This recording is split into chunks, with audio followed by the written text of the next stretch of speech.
чинь юугийн витамин D өөрөө хэрэглэдэг. Тэгээд ихэд маш амархан ажлын хүмүүст ингээд сураад тэгээд өөрийнх нь түмэн дандаа авч яваад зүгээр ажил дээр ингээд спрей хийгээд үздэг. Ямар ч ус даруулалтаа уух шаардлагатай амар практикл. Тэгээд юу ч гэсэн өнөөдөр цинкийг найз залуудаа жоохон зурчилж ойлгуулъя гэж боддог ингээд шингэн эхлээд цэцрээд цахилгаан нэг хийгээд цацаад гарч ирсэн.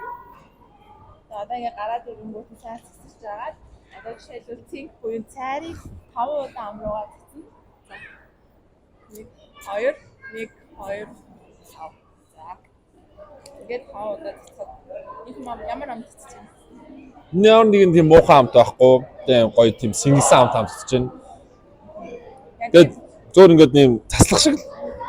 Тэгээд яг нэг тийм яг нэг цэцэх хэрэгтэй. Тэгээд ямар ч ус ямар ч өөр тийм зүйлтэй хойлохад амар энгийн тэгэхээр амар амар юм бас авч явах үстэй. Одоо өөр юмнуудыг ч нь бол мартчихдаг шүү дээ. Ингээд усаар уун гэж бод мартаал энийг бол хизээж марцсан ч хаан хизээж гэж болно. Заавал ус юм эцсийн дараа гэх шаардлага байхгүй. Тэгэхээр ингээд шууд шингээд хотоод нь ямар нэгэн сөрөг нөлөө байхгүй. Учраас айгүй амар санагдлаа. ингээд цэцрүүгээгээд аваад байна. That's it.